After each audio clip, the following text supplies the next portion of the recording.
We're not what you would call experts. We're not psychologists or doctors, and we honestly don't believe we know more than you do about how to be the best version of yourself. As Jolenta often says, only you are an expert in you. We're really just here to share our story and to talk about what's worked for us and what hasn't. And for what it's worth, those things don't include mushy missives like empower your heart. Yes, mush can be inspiring and fun, but it also can be hard to actually put into practice.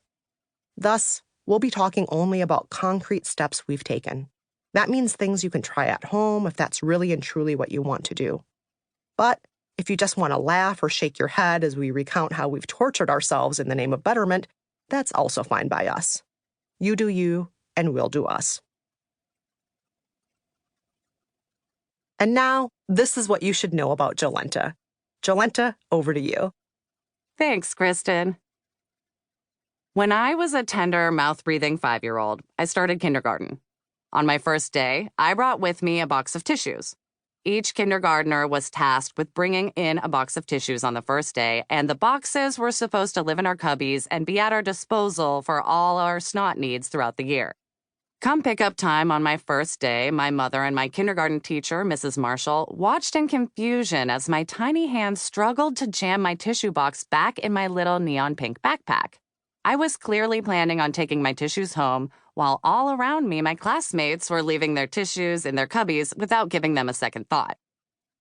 "You can leave those in your cubby," Mrs. Marshall explained. "They'll be safe here and waiting for you every day." Yeah, right, I thought. I'm not going to leave my stuff in a strange room all night, not on my watch.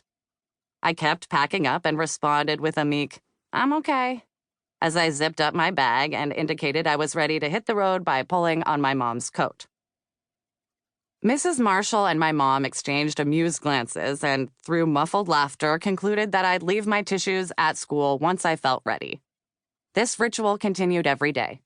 Every morning, I'd unpack my tissue box, lovingly leaving it in my cubby, and every afternoon, I'd pack my tissues up and take them home for the night, while my mom and teacher chuckled and reminded me I was free to leave them at school permanently when I was ready. And boom, one day after 2 weeks, it happened. I was ready. I had sussed out the situation, figured out the rules for myself, and decided it was finally time to trust in the system. This is one of my mom's favorite stories about me, because it perfectly encapsulates my idiosyncrasies. I'm always 2 weeks behind.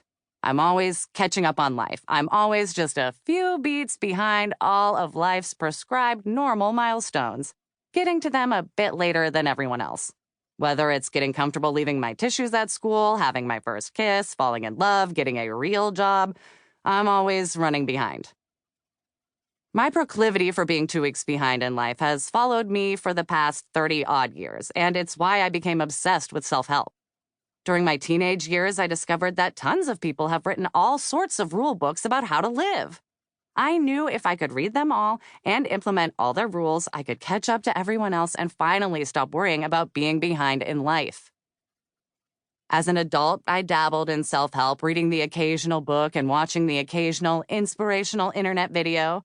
But when one of my 4 part-time jobs landed me in a newsroom at a radio station, things got real. I was in charge of going through all the books sent to the show I worked on, and we got sent many self-help books that no one wanted, except me. I wanted them all. Each new self-help book I'd open was a beautifully bound bundle of promises, of happiness, productivity, success, all things I desperately wanted. Each book I opened was basically saying, "Come on, Jolenta, I'll fix you. You don't want to be 2 weeks behind forever, do you?" No, I did not. So I took all the books, called my friend and coworker Kristen, and told her we were going to start a project for which we'd strictly live by the rules of the different self-help books I'd been collecting. Kristen is the kind of friend who is so on top of her life that it's infuriating. She's the anti-me. She's the friend you go to when you need advice on all things adult. Whether you have questions about real estate lawyers or how to deal with estranged family members, Kristen has your answer. She doesn't need fixing like me, and that's why I knew she'd be my perfect self-help partner. She'd keep me accountable and serve as a sort of control group, since she was the one who wasn't perpetually trying to catch up. If the books could enhance...